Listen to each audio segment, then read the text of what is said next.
बढ़ते हैं खबरों की ओर और बात करते हैं फर्रुखाबाद की, जहां बच्चे की हत्या कर पिता ने लगाई फांसी। खबर हम आपको फर्रुखाबाद से बता रहे हैं। पत्नी और बच्ची पर भी किया जानलेवा हमला। खबर फर्रुखाबाद से, जहां बच्चे की हत्या कर पिता ने लगाई फांसी। पत्नी और बच्चे पर भी किया जानलेवा हमला। पिता ने बच्चे, पत्नी और पुत्री पर गड़ासे से किया हमला। 5 साल के बच्चे की मौके पर मौत। पत्नी और पुत्री गंभीर रूप से घायल। 2 मौतों के बाद गांव में मचा हड़कंप। मौके पर ग्रामीणों ने पुलिस को दी सूचना।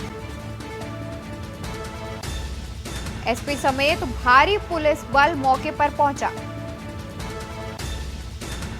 पत्नी और पुत्री गंभीर रूप से घायल। खबर हम आपको फर्रुखाबाद से बता रहे हैं। 2 मौतों के बाद गांव में मचा हड़कंप। मौके पर ग्रामीणों ने पुलिस को दी सूचना। एसपी समेत भारी पुलिस बल मौके पर पहुंचा। मक्के में व्यापार में लाखों रुपए गबन करने का आरोप। मृतक ने कानपुर के व्यापारी के नाम छोड़ा सुसाइड नोट। 40 लाख रुपए गबन करने से परेशान होकर उठाया यह कदम। थाना जहानगंज के ग्राम रतनपुरा गांव का यह मामला है। थाना जहानगंज क्षेत्र में दिनेश यादव नामक व्यक्ति जो अपने घर में सो रहा था और सुबह उठते ही ऐसा उसके परिवार वालों के द्वारा बताया जा रहा है कि उसने अपनी पत्नी के ऊपर, अपनी बच्ची के ऊपर और अपने बच्चे के ऊपर वार किया, जिसमें पत्नी उसकी गंभीर रूप से घायल है, बच्चे की मृत्यु हो गई है और बच्ची आंशिक रूप से घायल है। और उसके बाद खुद जब उसकी बच्ची के बुआ ने जब गेट खुलवाया, उसके बाद वो खुद घर से निकलकर 200 मीटर दूर जाकर एक पेड़ से लटक कर सुसाइड कर लिया। खबर हम आपको फर्रुखाबाद से बता रहे हैं, जहां एक पिता ने अपने बच्चे पर किया जानलेवा हमला, जिसके बाद पिता ने लगाई फांसी, तो वहीं उसकी पत्नी और बच्ची गंभीर रूप से घायल हैं। इसी खबर पर तमाम जानकारी के लिए हमारे साथ संवाददाता ऋषि सेंगर जुड़े हुए हैं। जी ऋषि, क्या कुछ है पूरा मामला, क्या वजह निकलकर सामने आ रही है? मृतक थाना जानगंज रतनपुर का रहने वाला था। इसने सुसाइड नोट लिखा, उसमें दिखाया गया है कि कानपुर की एक कृष्णा कैडल कंपनी है। कृष्णा कैडल कंपनी को उसने 40 लाख रुपए की मक्का बेची थी, जिसका उन्होंने गबन कर लिया। इसके पैसे नहीं दे रहे थे, उल्टा मृतक के खिलाफ ही मुकदमा दर्ज करा दिया था और उसे जेल भिजवा दिया था। तो मृतक ने आरोप लगाया है कि धीरेन्द्र हैं, दीपक हैं, पंकज राय हैं, संतोष, इन लोगों ने इसके साथ गबन किया है। इनकी वजह से वो परिवार सहित आत्महत्या कर रहा है, इसीलिए उसने आज ऐसा कदम उठाया। और सुबह उठते ही उसने सबसे पहले अपने बच्चे के ऊपर प्रहार किया, फिर पत्नी और बेटी को मारने का प्रयास किया। पूरे परिवार को मरा हुआ समझ के उसने सोचा पूरे परिवार की मौत होगी। उसके बाद उसने गांव के बाहर जाके फांसी लगा ली, जबकि पत्नी और बच्ची की हालत गंभीर है। लोहिया अस्पताल में उसका उपचार किया जा रहा है। बच्चे की मौके पर मौत हो गई है। जी, सुसाइड नोट में क्या कुछ निकलकर सामने आ रहा है?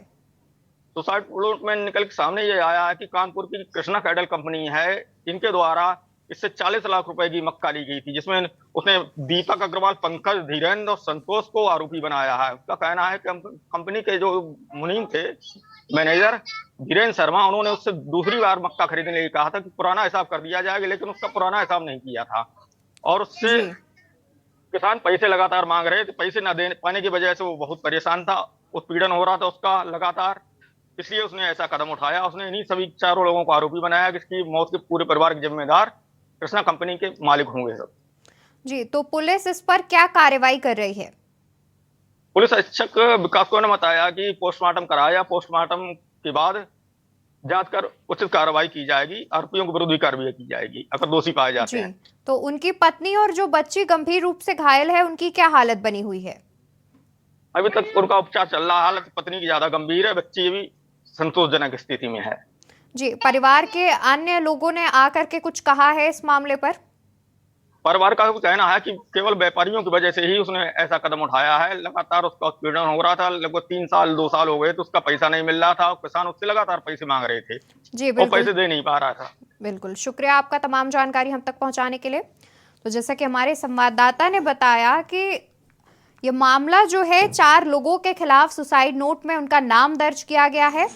पुलिस आगे की कार्रवाई कर रही है। फिलहाल अभी पुलिस ने शवों को पोस्टमार्टम के लिए भेजा है। तो वहीं गंभीरों की हालत अभी भी गंभीर बनी हुई है, घायलों की हालत अभी भी गंभीर है, जिसमें बच्चे अभी संतोषजनक स्थिति में है।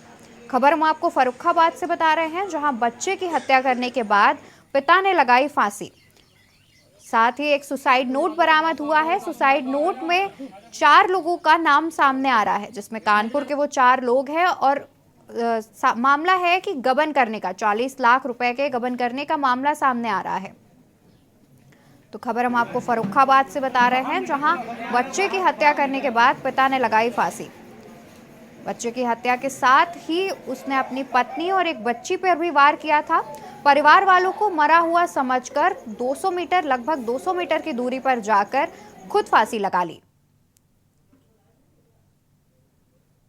पत्नी और बच्ची की हालत अभी भी गंभीर बनी हुई है, जिसमें बच्ची संतोषजनक स्थिति में बताई जा रही है। पुलिस ने शवों को पोस्टमार्टम के लिए भेजा है, साथ ही आगे की कार्रवाई कर रही है।